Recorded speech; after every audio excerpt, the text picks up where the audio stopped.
Thank you for joining this webinar series offered by the European School Education Platform, the European Commission's platform for school education in Europe. My name is Maria Elena, and I will be the hostess of this session.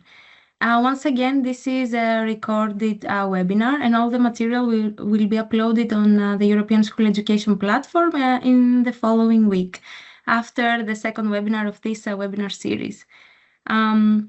Today, you are attending the first webinar that we will present it from Marie. But before we begin, I would like to remind you of some technicalities.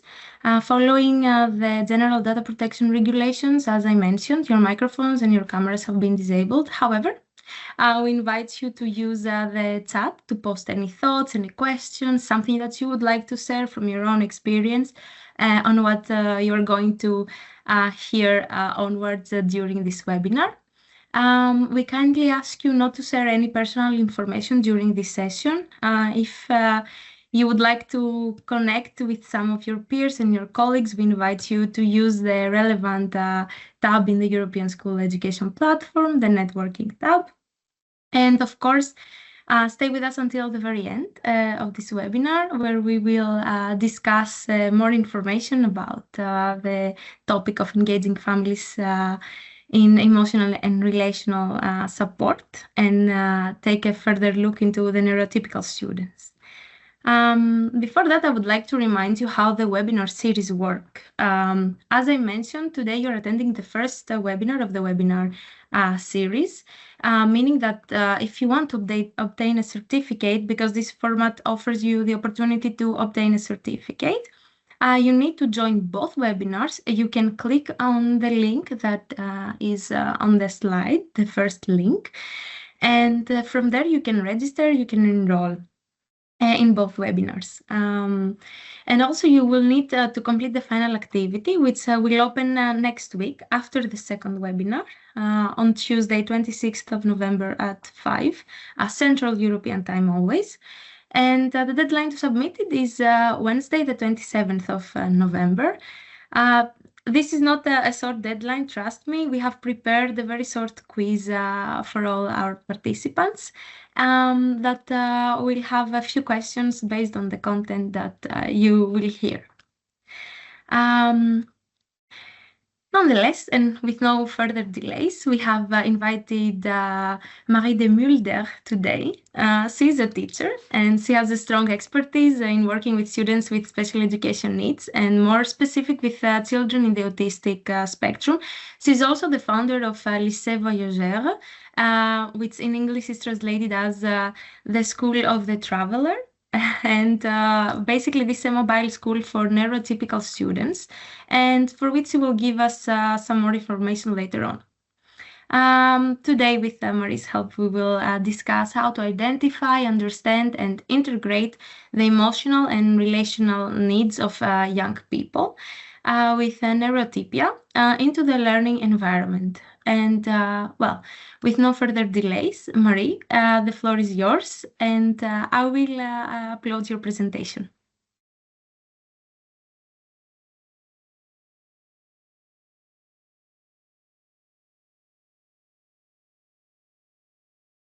Thank you very much.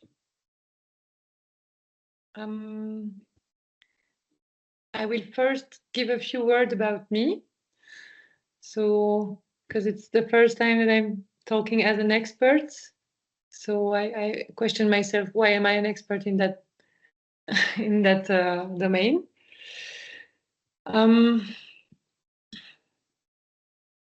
Thank you.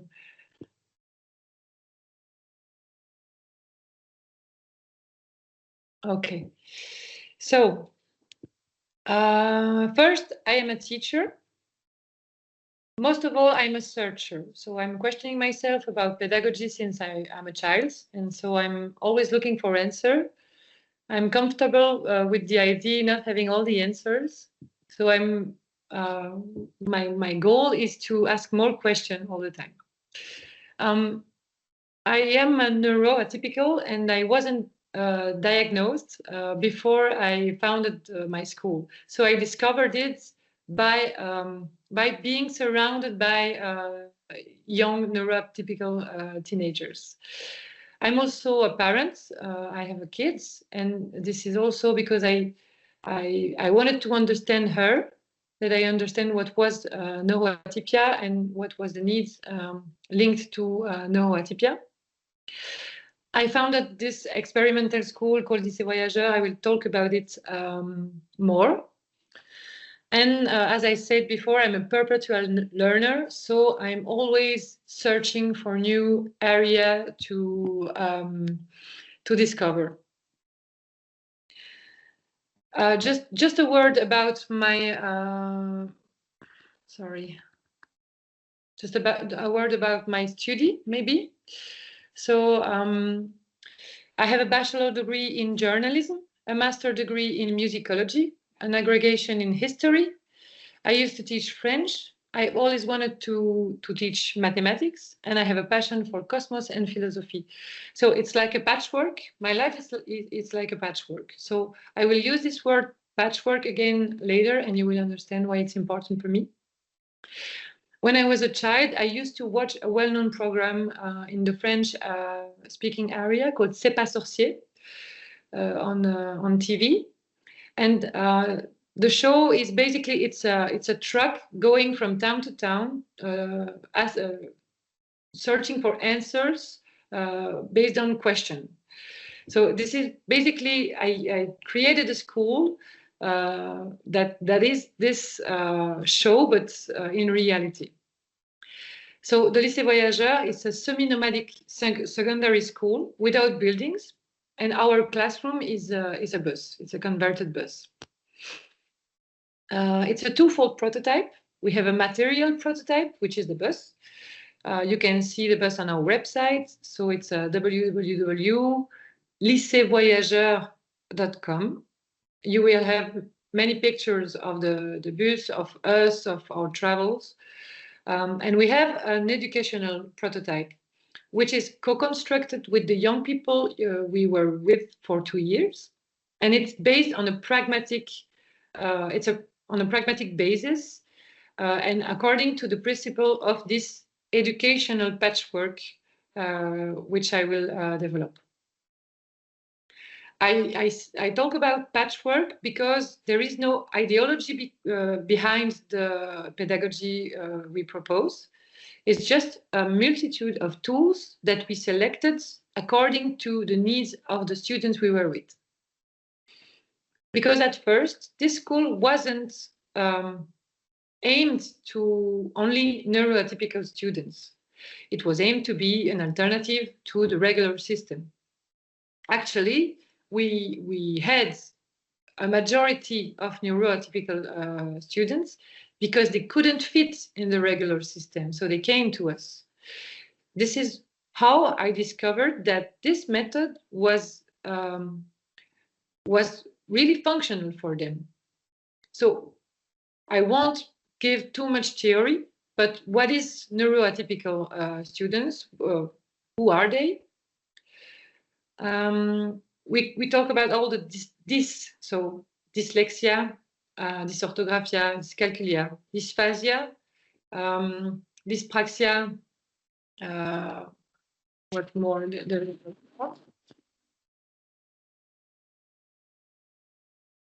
Here. Yeah.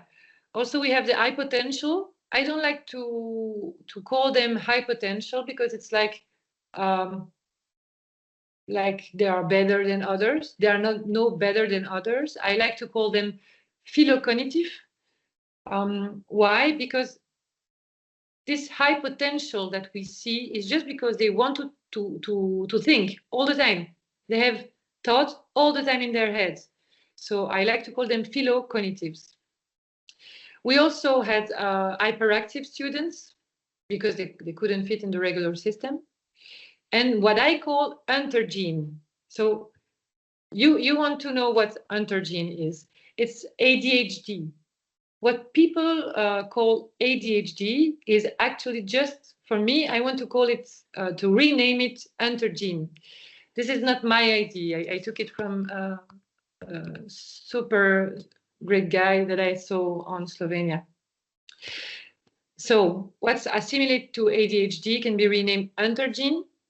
It's less discriminating, it's empowering. And it's because the hunter, it's impulsive. He's responsive to the slightest noise. He works very well in a hurry. He's always looking for action. He needs movement, solitude, contact with nature, and intense sensation. So what is a problem here in our society is an advantage in the hunter-gatherer society.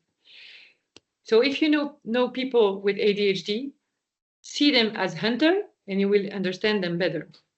So the objective of the webinar is to give appropriate tools to teachers and parents and to all the benevolent people that take the carers of the young people, and to bring better consideration of the emotional and relational needs in learning. Because what we saw during our 2 years experiment with the Lycée Voyageur was that the mental health is the foundation for the learning process.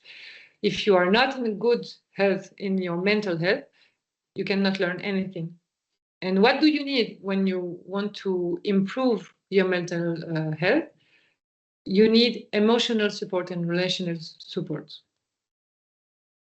So, what does it mean to be neuroatypical? We will talk about neuroatypia, but we need to know what's a neurotypical person. What is a neurotypical person? So,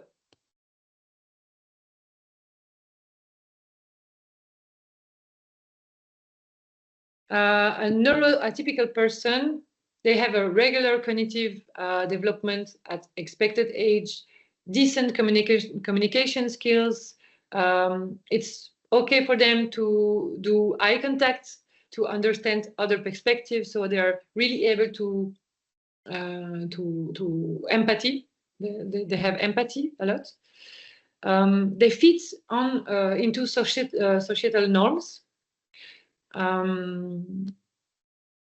In a summary, being neurotypical means conforming to societal expectations and norms.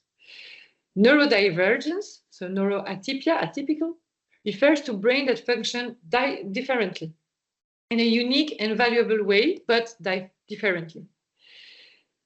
The problem comes because it's an evidence for neurotypical. Some behavior are an evidence, but it's really difficult and challenging for neuroatypical person. But actually, it's just that there are more people in the neurotypical way to behave than neuroatypical. We will talk about neurodiversity to include everyone in the topic, because everyone needs emotional and relational support. But we will focus on the one that don't fit in the regular system. So, the needs that are usually identified are linked to the dyslexia. So we meet a lot of dyslexic people which are diagnosed. We also meet a lot of hyperactive diagnosed and ADHD diagnosed. But we have a lot of Asperger that are diagnosed when they are boys or men, but we are women and girls are underdiagnosed when we talk about Asperger, for example. So we identify things that are really visible when it's like a handicap, a trouble. We identify it, but when it's a difference, just a divergent, sometimes we are not able to diagnose children and students. So how can we identify young people with neuroatypia when they have not been diagnosed? This is a very important moment. By talking informally with them. by seeking to understand the causes of each child's difficulties, and above all, by being very well informed about the consequences of these neurodivergent processes. So the ongoing training is essential, formally and informally. For example, watching videos of testimonies, listening to people, engaged conversation with people helps enormously to point the characteristic of those divergences. So it's by being trained, being a perpetual learner about it, and you will be able to focus on little details in chit chat and informal moments, and they will give you keys to help students to understand themselves better. So what is missing to achieve a full frame context of what is neuroatypia is the emotional and relational needs.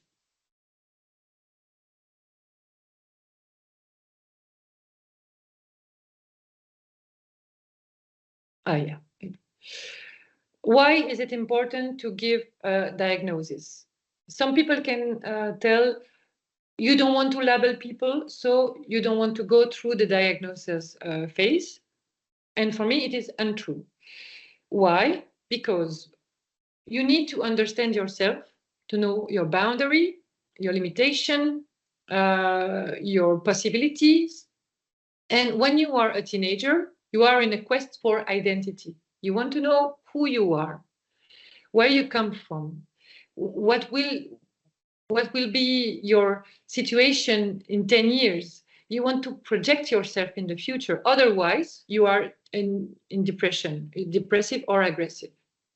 So the quest for identity is very, very important for them. They need to know themselves. Some families, some parents want to have a real diagnosis from a medical clinic, from a neurospecialist, but I'm not sure it's it's not really important. What's important is to have to be identified by other neuroatypical person. When you feel you have neuroatypia or you feel someone has, being recognized by people like you is enough to know who you are and to fulfill this quest for identity. And when you put a self-diagnose, sometimes it's sufficient to continue the life without a trauma.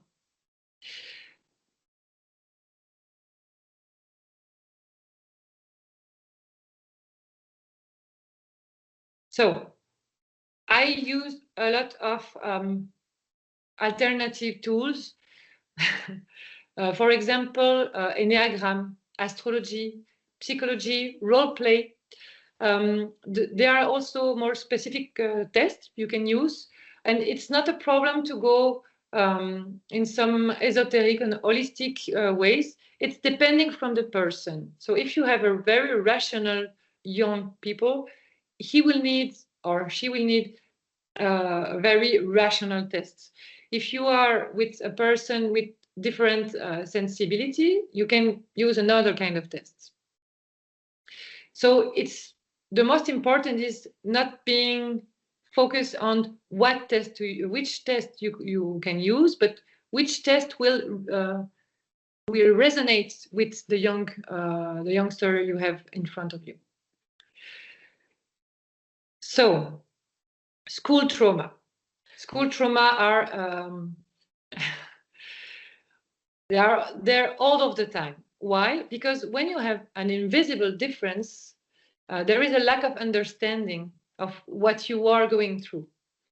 And for neurotypical teachers or person or parents, some behavior are an evidence, but some behavior also are considered as like impolite, or you will have yeah, how do you say that word in English? you're not so aware of your movements, and so you break things. You have a need of activity, and you don't understand why.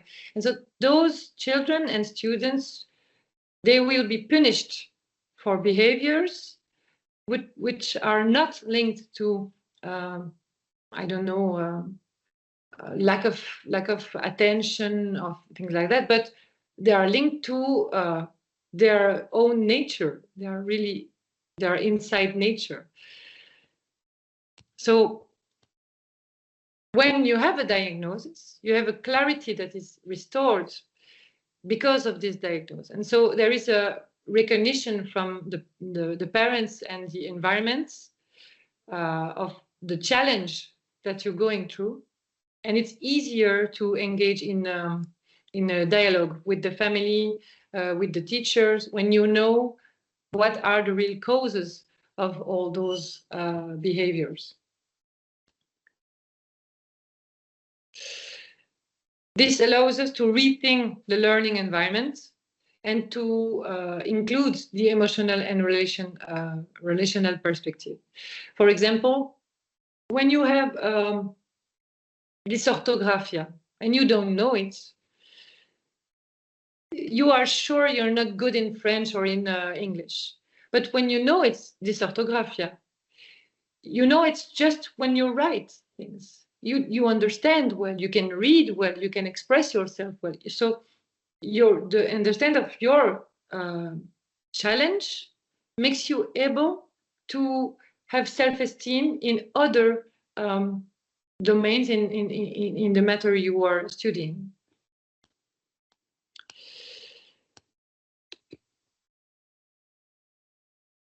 So then when you have this diagnosis, you have to engage a dialogue with the family because the better the dialogue with the family is, the better support is with the emotional and relational part. If you have caring, attentive family, it's easier as a teacher or as a carer to make things work with the young and to help them. But there is advantage and disadvantage. It's every case. So I sorted it. There is 4 cases, but those are not closed category. It's just kinds of category, but you can mix it. You can have a situation which is a mix of all categories. But for example, having a caring and attentive family, it's easier to establish links between the learning environment and the family environment. So there is like a coherence between the two.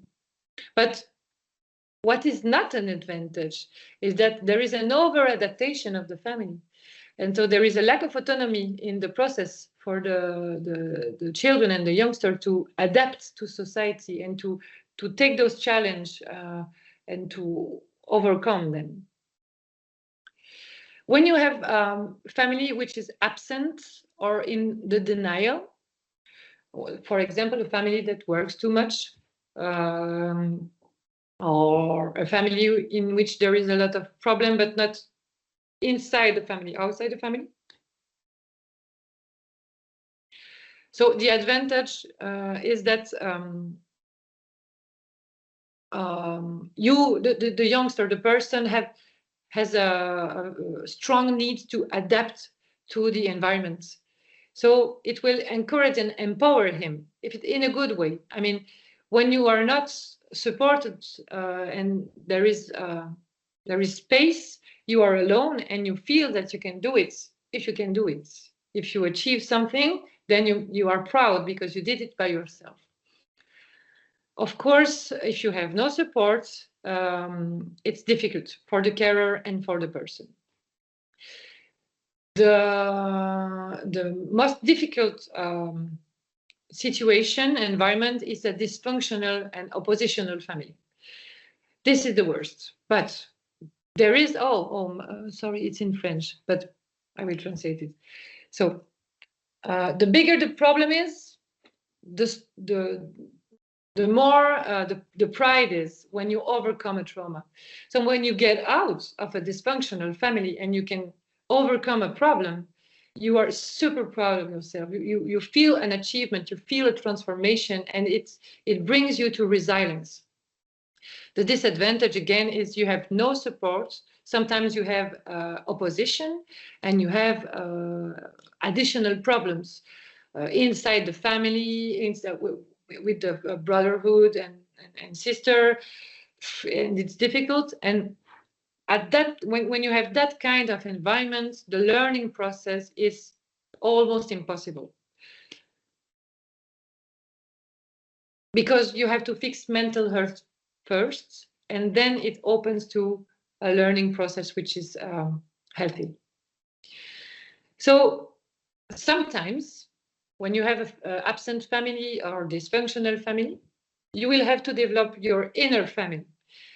So this is a good goal to achieve with students when the family, when it's impossible to have a dialogue with the family, is to develop the inner family. What kind of mother do you want to be for yourself? What kind of father do you want to be for yourself? What kind of sister do you want to have? What kind of confidence do you want to have? And when you are able to bring the students to build and developing their inner family, they are stronger than ever.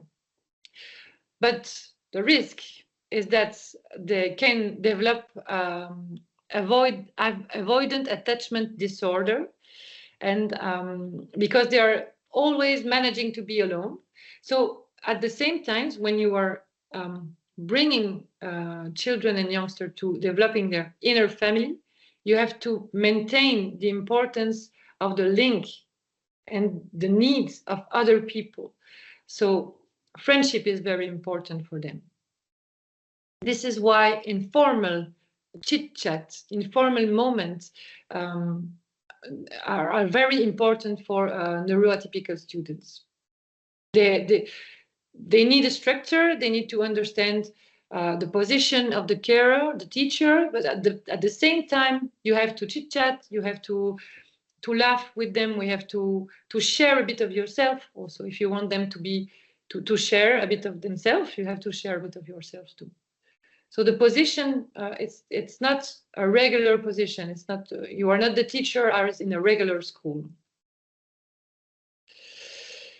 So we developed practical tools because, as you will understand after, or maybe you already realized it, neuroatypical students need meaning.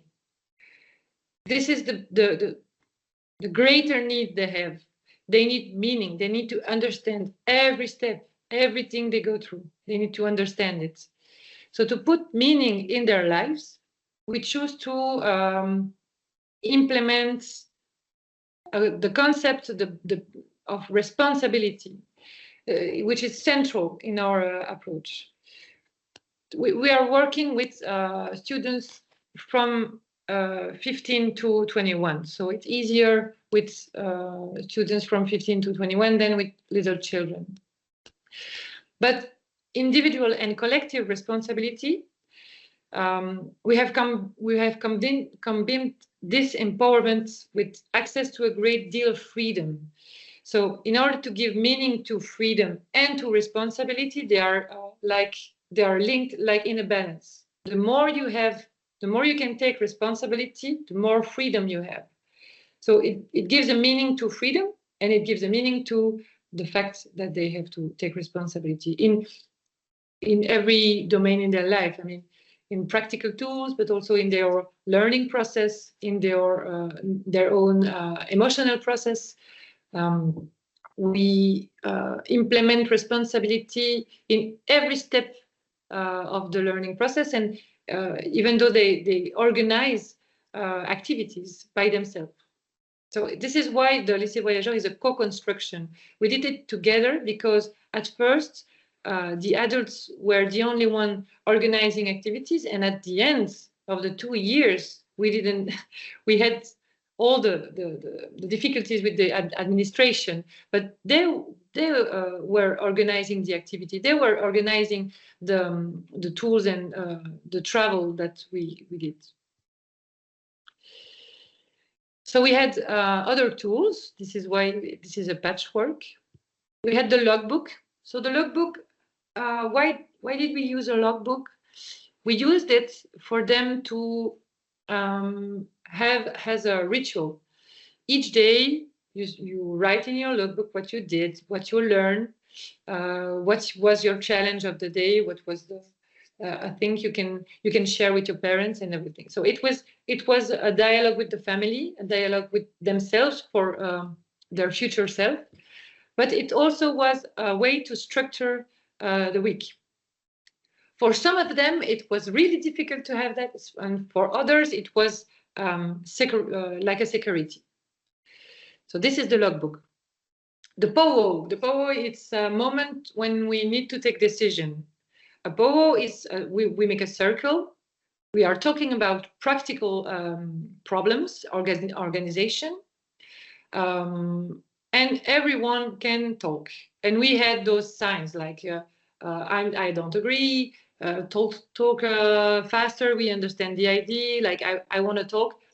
And we had all those signs, and they learned how to interact with each other. It was really difficult for a person who had dysphasia, for example, because when you have dysphasia is a difficulty to express things you have in your mind and to make them go toward the expression mode, oral or writing mode. So students with dysphasia, they need a break between each person speaking to really structure the idea in their own mind. But the fractal mind of the hypotential ones wanted to interrupt all the time and bringing new ideas. So they needed to make a bridge between the two way of functioning. So that neurodiversity, this is why neurodiversity is really more interesting than specific needs for dyslexia and specific needs for Asperger. Bringing them all together, make them able to adapt and to understand each other, and they gain empathy when they do that. So the POO is a practical circle. We had also circles, like regular circles. It was time to talk about the emotional and relational aspects of our lives. Like, it's difficult for me when I have that. This is one of my fear. This is what makes me happy. I need to sleep. I need to wake up. So we were talking about what was more profound, and we had to open our hearts all together. We also had mediation when there were conflicts. So the idea was not to leave a conflict like this. If there is a conflict between two students, we need to talk about it. And so we had this mediation system with nonviolence communication, engagement to the other. We had governance in consultation. So it was not a democratic process, it was a consultation process, but in the meantime, all the decisions were made by the students, by the group, except for some decisions that was made only by the adults, because of this carer adult responsibility that we had. For example, if they decide they can smoke at school, we say no. So those are the kind of rules that we kept. We had a lot of introspection methods, so we made workshops about who am I, what are my passions in life. We met people, different kind of people, for them to be able to project in the future, and not only I want to be a lawyer. Okay, you want to be a lawyer, but did you meet a lawyer already? And by meeting the reality, they were able to give a feedback to the inner self and to think about, do I really want to be a lawyer? Or maybe some aspects of the lawyer are not for me. So this introspection method, by the feedback they had after the contact with reality, was really important. So the proposition of the Lycée Voyageur was to bring them to reality, to the adult world, to bring them to the responsibility of their own lives. Yes, I think I have the time to talk about some of them. So I have to choose, maybe. Yes. Yeah, no, maybe I won't choose. Okay. So I will talk first about I will call her E, because I cannot give you her name. So she didn't speak for 2 years almost before she came at our school. She came from a psychiatrist hospital. And the first time she came, we were outside in the forest, and we were crossing a border, because I'm living at the border between France and Belgium. And I wanted to understand what a border is by experimenting it. So we went through the border, through the forests, and I didn't know where we were going to go. The bus was waiting for us in France, and we were beginning the day in Belgium. It was the unknown. I didn't know where to go. So we had a map, we had water, and we were crossing the border. We crossed a river, we crossed a field, and then we crossed a real border, and again a river, and then the field was going, the forest was going like this. And she stopped before the forest going, how do you say, the mountain that she was seeing. And she said, I cannot go there. And I said to her, yes, you have to. You have to, because the bus is waiting for us on the other side. And it was her first day. And all the other students were coming and say her name. You can do it. You can do it. Come, come, come. And she didn't know them. It was her first day.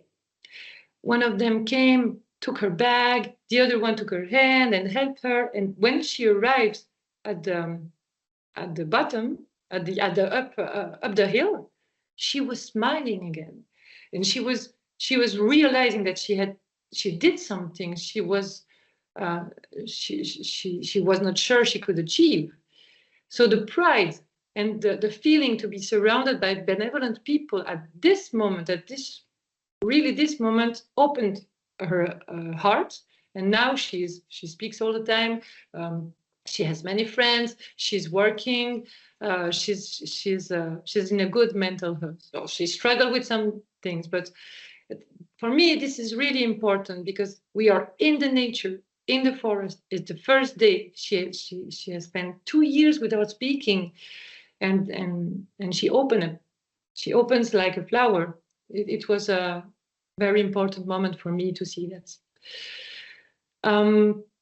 That was the first case I wanted to share. The second one, dysfunctional family. She wasn't understood at all in her family.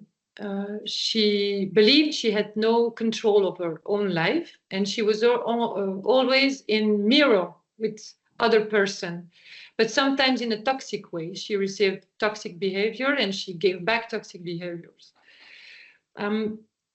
And I told her all the time, you can do that, you can do that. Oh, you're the best. Oh, you're the best, you can do that. And I was always encouraging her in every part of her life. Like, you don't think you can achieve this little task? Well, I'm sure you can. And at the end of the year, she was super proud, and she came to me and she said, you know what, man? Today you will be proud of me. I put boundaries with a person, and I was so proud of me, and I thought of you, and I was thinking in my head, you can do it, you can do it. You're the best, I'm proud of you. And so, and I told her all the time, I love you, I love you. And sometimes they told me, I told them more than their own parents that I loved them so much. They were so important for me. We laughed together, we shared moments together. In adventure, you have links with, you make bonds that last forever. And for example, she is still in this dysfunctional family, but she manages it now. She's not always behave. She doesn't behave always with the mirror behavior, and better than that, she brought something in her own family. She brought boundaries, she brought independence and autonomy, and she's very proud of herself now, and I'm very proud of her too. So it was also an important moment for me. The other story, the third one I want to share, is the story of another young girl. I will call her R, because I cannot give the name. She was 18 already when she came, so she was already an adult, but she needed flexibility. She needed a frame, but she needed flexibility, because everything needs to have a meaning. So flexibility gives meaning to actions and frame. If you have a frame which is too rigid, there will be a lack of meaning. If there is no frame, there is no meaning neither. But she came, and we talked about the Asperger syndrome, and I was like, oh, and do you think you have this behavior and this behavior, and do you have a fractal mind, and sometimes do you need that, and at a certain point I was talking about myself, saying, oh, maybe I'm neuroatypical, I did that test, and as a mirror she said, okay, maybe I am, maybe I should go for the test. She did it. She was saying, oh, I'm sure I'm Asperger, and I'm undiagnosed. And when the result came, because she went to a clinic, when the result came, she crushed in. She was depressed. She stayed in her room for a month in the dark with the ears and the music, and to be alone, because she was realizing that it would be forever. She would have those difficulties forever. After this month, she came back to life, and she was able to talk about it with her mother, and then to laugh about it, thinking about her father. And then she realized that the gene, the Asperger gene, came from the father, and she had a better understanding of her father. So she forgave him things, and so it became the support came also from her to her father. She had suddenly she could have empathy for this man that she never understood before. With the neurotypical expectation, you cannot understand autistic father. So I will stop here for the success story and the example. The most important thing to remember is that what I realized, not from a theoretical point of view, but from a practical point of view, is that you cannot teach if the students are not in a good mental health. So mental health is the foundation, is the condition for learning process to be effective. We need to put that at the center of our consideration when we want to teach. So if we have a student in the classroom which is crushing, which is in an emotional need and problem, we need to take care of it. We need to give space to them. We need to ask questions and to be human, and not to only use the pedagogical response to the specific needs. So I'm thinking about the way to write, or maybe just the anti-noise ears. Those are not sufficient. We need to make a human link with them and to repair things. So we need to improve our emotional and relational intelligence, because my generation, and we never heard about it. It's new for my generation, but we need to implement that at the core of the education for the next generation. So this is how I wanted to end my presentation. Thank you. And so I will give back the, Maria-Elena, I let you speak maybe. Yes, great. Thank you very much, Marie. It was a very interesting presentation, and the most interesting part that you have you brought some practical examples here today, and yeah, I believe this is very much appreciated. Well, I will reserve my screen if this is okay for you. Yep. Great, because first of all, we can discuss some things before closing this webinar. Maybe I saw a comment in the chat. How can we support children first years of primary that are not diagnosed because they don't tick the criteria, but obviously they belong to the spectrum of attention deficit? If you could give some advice or a brief idea on that. Can I see the question in the chat? Yes, it's in the chat. It's the last question in the chat. First years of primary that are not because they don't tick the criteria. Okay. So at first, you can give them space when they need. Space, I mean, free time to run if they need to run, free time to move if they need to move, and free time to process their emotion if they need. And also, you can trust yourself.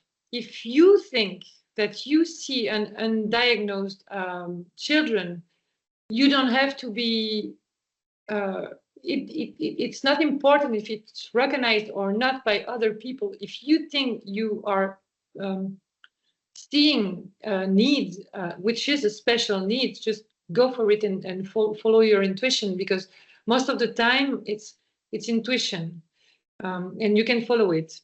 You don't have to put a label on each person, but most of the time an intuition is sufficient to I think I have confidence in the teacher intuitions. Usually we are benevolent people, so we want the better for them. So, for example, for the attention, attention deficit. So the ADHD, sorry, which is what's very, very good to repair the attention process is, how do you say that? The bow, when you play the bow, it's a hunter tool, and actually it gives you back the focus. So I had this this hunter in my school, and whenever he was not focusing enough, I was saying to him, just go make the bow a bit, because you are not focusing anymore. And I looked at my watch, and I knew that at 3 p.m. it was impossible for him to learn anything, and I accepted it. So I gave this flexibility, and I allowed myself to do it. But it depends the institution you are working in. But follow your intuition. That would be my advice. Don't wait for an external recognition. The official, let's say. Yeah. And we have one more, maybe it's more like an input here. We have a teacher here that says that I have a student with special needs. She's 15 years old, and the family does not follow up on the case. And as a teacher, I have a curriculum, I guess, to follow.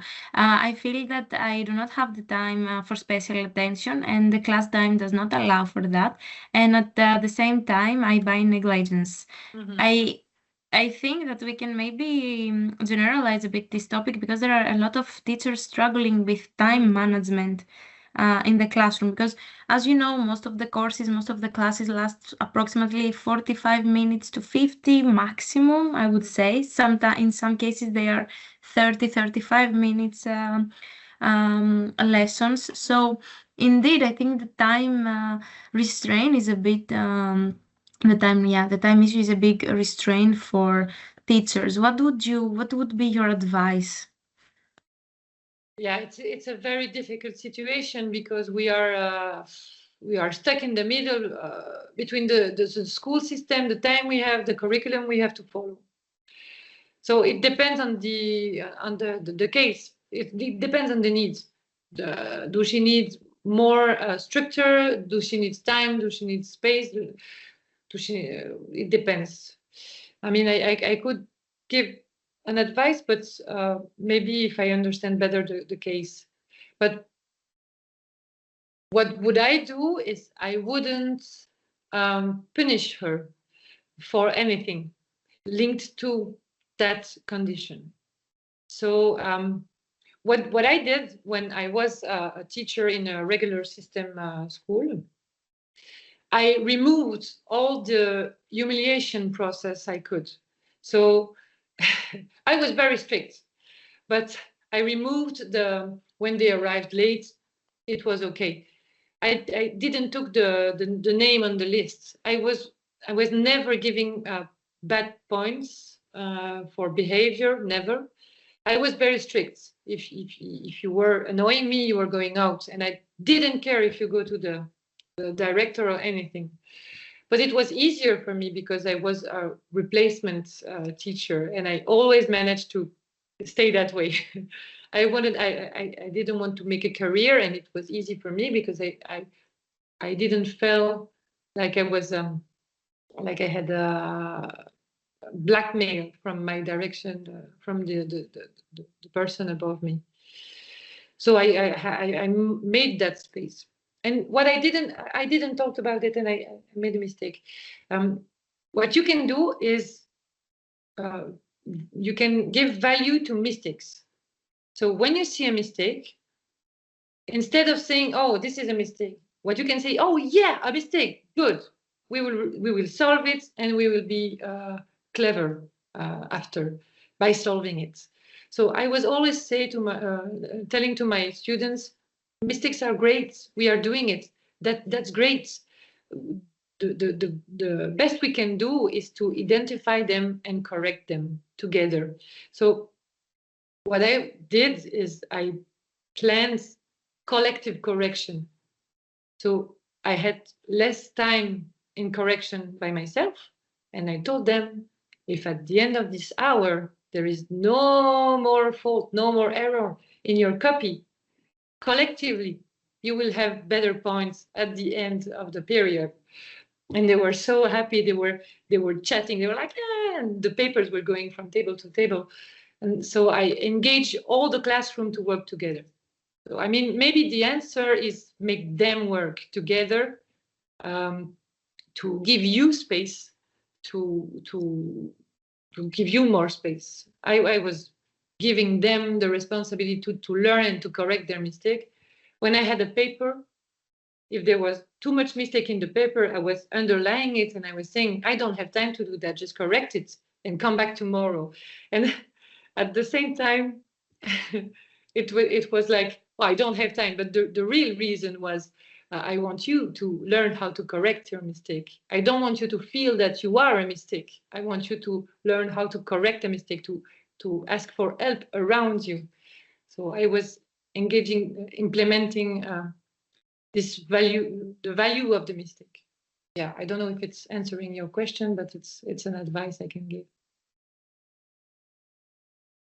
Okay, thank you. Well, maybe we can conclude by saying that I noticed that during your presentation you were always mentioning that collaboration and the support between the students, peer support, let's say, is very important, and also making the students feel that they have achieved something. This sense of achievement, it also helps them a lot. So I don't know if what I am about to say is correct, but making our students feel valued and making them feel that they are achieving things all the time, like not all the time, of course, in all the courses, it helps them a lot to grow emotionally, grow within the group. I don't know, develop. Team.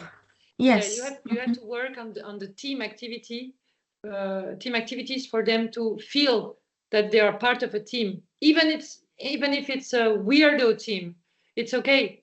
But being in a team doesn't mean being friends. It doesn't mean being a family. It means that we are all in a team. And if we want to achieve a thing by ourselves, we also have to achieve things as a team. So yeah, collective activities make them stronger. Great, thank you very much. Marie, I think we can conclude here. Let me once again remind everyone that you're part of a webinar series now. You have enrolled in this webinar series, and this was the first webinar. And in order to obtain a certificate, because this format offers you the option to obtain a certificate, you need to join both webinars. You can click on the link on your screens now and enroll in the second webinar that will take place on Tuesday. And of course, you also need to fill in to complete basically the final activity, which will be a very short quiz on what you heard during this webinar and what you will hear during the second webinar. And also, let's take a look in the upcoming learning events on the European School Education platform. You can see some upcoming webinars regarding the topic of students with special education needs and empowering literacy and digital skills. This will be the last webinar of the year, and then we will come back in January. We also have this webinar series that it's running right now. And of course, the course series, Unlocking the Power of Teachers' Digital Competencies. Feel free to enroll, go through the European School Education platform, explore a bit the different tabs there. And I would like to close with thanking you all for being here today despite the technical issues. And I will see you hopefully on Tuesday in the second webinar of the webinar series. Marie, thank you very much for your contribution. We will see you all next Tuesday. Have a nice weekend, everyone. Thank you for being here today. Thank you. Thank you, Maria Elena.